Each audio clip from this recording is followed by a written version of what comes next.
को नमन हमारे महापुरुषों को, साथ ही आज मंचासीन और मध्य प्रदेश की धरती पर पधारे राष्ट्रीय अध्यक्ष आदरणीय राजरत्न अम्बेडकर साहब का हार्दिक स्वागत वंदन और तमाम मंचासीन अतिथिगणों का मैं क्रांतिकारी जोहार अर्पण करता हूं। साथ साथ आप सभी साथियों को आज महात्मा ज्योतिबा फुले जी की जयंती है और आज हम एक ऐसी शख्सियत को याद करने के लिए एकत्रित हुए हैं कि जिन्होंने उस समय जब एक दौर था जब इंसान को इंसान नहीं समझा जाता था, जब पढ़ने लिखने का अधिकार दलितों को आदिवासियों को नहीं था, उस समय महात्मा ज्योतिबा फुले ने एक मुहिम चलाई और साथ ही साथ उन्होंने अकेले मुहिम नहीं चलाई, उन्होंने मातृशक्ति को भी साथ में जोड़ा और सावित्रीबाई फुले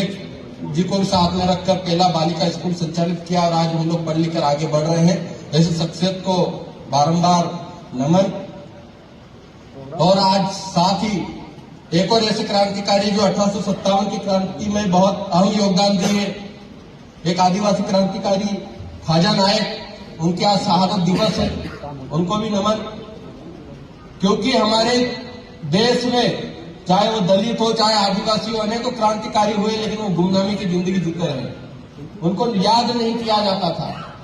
लेकिन धीरे धीरे ही सही हम लोगों ने उन क्रांतिकारियों को ढूंढा, उन क्रांतिकारियों के इतिहास को जाना और आज हम लोग खोद खोद कर ला रहे हैं, बता रहे हैं लोगों को कि एक समय ऐसा था जब बाबा साहब ने संघर्ष किया और हम लोग जब पढ़ लिख गए तो हमारा भी कर्तव्य बनता है कि हम हमारे महापुरुषों को, उनके इस देश के लिए किए गए योगदान को हम लोग लोगों तक पहुंचाएं। और आदिवासियों को तो अधिकतर चोर और डाकू कहा जाता था, चाहे वो टंटा भील का नाम हो, बिरसा मुंडा जी का नाम हो, अनेकों क्रांतिकारियों को चोर और डाकू कहा गया। लेकिन जब से ये जय आदिवासी युवा शक्ति जयंस बना और जयंस ने बताना शुरू किया कि टंटा भील चोर नहीं थे, बिरसा मुंडा चोर डाकू नहीं थे, वो अंग्रेजों को लूटते थे और गरीबों में बांट दिया करते थे, ऐसी शख्सियत थे। उनके बारे में जब सत्यता बताई तो सरकारों को भी झुकने पर मजबूर कर दिया और आज टंटा भील बिरसा मुंडा जी का नाम लेने पर मजबूर हो गए।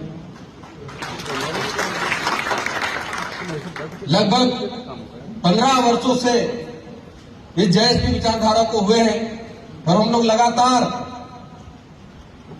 चाहे आदिवासी हो, दलित हो, ओबीसी समाज के लोग हो, सबके हक की लड़ाई को हम लोग साथ में मिलकर लड़ते हैं। मैं धन्यवाद देता हूं भारतीय बौद्ध महासभा को कि उन्होंने आज ये कार्यक्रम किया और हम लोगों को आमंत्रित किया। हम लोग जब तक एक दूसरे से जुड़ेंगे नहीं, जब तक हम लोग इकट्ठे नहीं होंगे, तब तक हमारे अधिकारों पे चोट होती रहेगी, तब तक हमारे अधिकारों को ये लोग छीनते रहेंगे। और आज भी जरूरत है। आज मुझे लगता है कि उज्जैन में भी बहुत संख्या में हमारे समाजजन रहते हैं, लेकिन अभी वो जागे नहीं है, अभी उनको जगाने की जरूरत है। हम लोग धीरे धीरे ही सही लेकिन जल्दी जगाएं, क्योंकि वो हमारा अस्तित्व मिटाना चाहते हैं, वो हमारी पहचान मिटाना चाहते हैं। वो चाहते ही नहीं, वो लोग जो लोग मनवाद से संचालित होते हैं वो कभी नहीं चाहते कि देश का दलित हो या आदिवासी हो आगे बढ़े।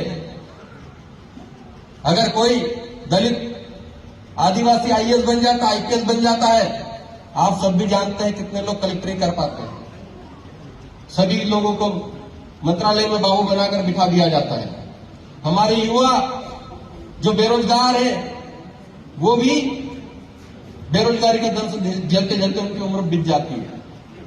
जहां नारी शक्ति के सम्मान की बात हो, आप लोगों ने देखा होगा कि जब मणिपुर में एक आदिवासी नारी को निर्वस्त्र करके घुमाया गया तो इस देश की सरकारें ना बोली ना कोई आगे आया।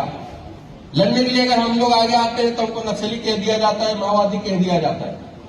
लेकिन एक बात जरूर है, शहीद होंगे तो एक बार होंगे, लेकिन जंग जैसी भी होगी वैसी जंग लड़ने के लिए हम लोगों को तैयार रहना पड़ेगा।